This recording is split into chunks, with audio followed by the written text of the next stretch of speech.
అమరావతిని రాజధానిగా పెట్టుకుని మన దేశంలోనే కాకుండా ప్రపంచంలో కొన్ని ప్రాంతాలను పరిపాలించాడు. అమరావతి పేరునంగానే అమృతంగా ఉంటుంది. నేను ఏ పేరు పెట్టాలని ఆలోచించాను. చాలామంది అన్నారు, రకరకాల పేర్లు చెప్పారు.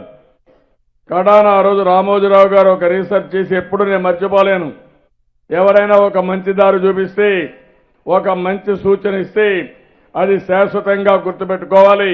ఆ రోజు ఈనాడు రామోజీరావు గారు మీరు ఒకసారి పరిశీలించండి, అమరావతి పేరు బాగుంటుందని పంపిస్తే నేను అందరిని అడిగాను.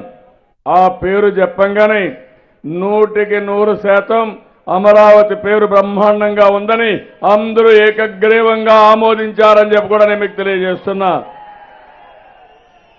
రామోజీరావు గారు తన జీవితంలో ఒక గొప్ప సామాజిక బాధ్యతను నిర్వర్తించారు. అక్షరానికి కూడా ఒక సామాజిక బాధ్యత ఉందని మరి సమాజానికి చాటి చెప్పి నిరూపించినటువంటి వ్యక్తి రామోజీరావు గారు. అంటే పేద ప్రజల గొంతుకగా తన పత్రికను నిలుపుతూ మరి ఎంతో మంది పేదల పక్షాన నిలబడ్డటువంటి మహనీయుడు. ఇలా పత్రికా రంగంలో, మీడియాలో తనకంటూ ఈ రాష్ట్రంలోనే కాదు దేశ విదేశాల్లో ఒక ప్రత్యేకమైన స్థానాన్ని సంపాదించుకున్నటువంటి వ్యక్తి రామోజీరావు గారు. ఉదయాన్నే పత్రిక వచ్చిందంటే, జిల్లా ట్యాబ్లెట్ స్టార్ట్ అయినాయంటే అంటే ప్రజలకు పత్రికల్ని చాలా దగ్గరగా చేసినటువంటి వ్యక్తి ఇలా రామోజీరావు గారు. అంటే వారు నిజంగా ఈరోజు ఈ తెలుగు ప్రజలందరికీ, ఇటు తెలంగాణ కావచ్చు, ఆంధ్రప్రదేశ్ కావచ్చు, దేశ విదేశాల్లో ఉండే తెలుగు ప్రజలకు అత్యంత సుపరిచితుడైనటువంటి వ్యక్తి.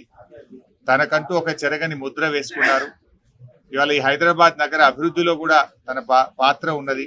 ఇంత గొప్ప ఫిలిం సిటీని నిర్మించడం, ఈ ప్రాంత అభివృద్ధిలో తాను కూడా భాగస్వామ్యమైనటువంటి వ్యక్తి. మరి అలాంటి గొప్ప వ్యక్తి ఈ రోజు మన మధ్య లేకపోవడం చాలా బాధాకరం. వారి కుటుంబ సభ్యులకు, వారి సన్నిహితులకు, వారందరికీ కూడా మా ప్రగాఢమైనటువంటి సానుభూతిని తెలియజేస్తూ మరి తప్పకుండా వారి పేరు, వారు చేసినటువంటి మంచి కార్యక్రమాలు ఇంకా కొనసాగాలని, ప్రజలకు అందాలని కూడా కోరుకుంటున్నాం. పత్రికా రంగంలో, ప్రసార రంగంలో ఆద్యుడు, ఈ దేశానికి ఆదర్శంగా నిలబడి ప్రతిపక్ష పాత్ర పత్రికలు, ప్రసార సాధనాలు పోషిస్తాయని నిరూపించిన వాడు. వ్యాపారంలో కానీ, ప్రజాసేవలో కానీ ప్రజా సమస్యల్ని లేవనెత్తి పాలకుల నుంచి ప్రజలకు మేలు జరిగే విధంగా పోరాటం చేసిన వ్యక్తి రామోజీరావు గారు. వ్యక్తిగతంగా రామోజీరావు గారు, వారి కుటుంబంతో నాకు చాలా సన్నిహిత సంబంధాలు ఉన్నాయి. వారి మరణం చాలా బాధాకరం. వారి కుటుంబానికి ప్రగాఢమైన సానుభూతిని తెలియజేస్తూ తెలంగాణ రాష్ట్ర ప్రభుత్వం రామోజీరావు గారి అంత్యక్రియలను అధికారిక లాంఛనాలతో నిర్వహించమని చెప్పి ఆదేశాలు ఇవ్వడం జరిగింది. రామోజీరావు గారు చనిపోవడం అనేది ఒక తీరని లోటు. తెలుగు రాష్ట్రాలకే కాదు, ఈ దేశంలో పత్రికా రంగానికి ఎనలేని సేవలు అందించిన రామోజీరావు గారి మరణం అనేది ఒక దురదృష్టకరమైన సందర్భము. వారి కుటుంబానికి అండగా నిలబడి, వారి కుటుంబానికి సానుభూతి తెలియజేసి అధికారిక లాంఛనాలతో రామోజీరావు గారి యొక్క అంత్యక్రియలను పూర్తి చేయడానికి కాంగ్రెస్ పార్టీ అన్ని ఏర్పాట్లను చేయడం జరిగింది. రామారావుకి రామోజీ ఎవరో అసలు తెలియదు. నేనే ఇంట్రడ్యూస్ చేసి ఫోన్లో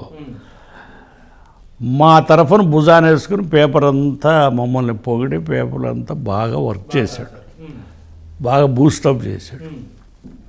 బూస్టప్ చేయటమే కాకుండా ఆయన కొంత మెటీరియల్ తీసుకొచ్చి ఆ మెటీరియల్ కూడా ఇచ్చాడు పార్టీ.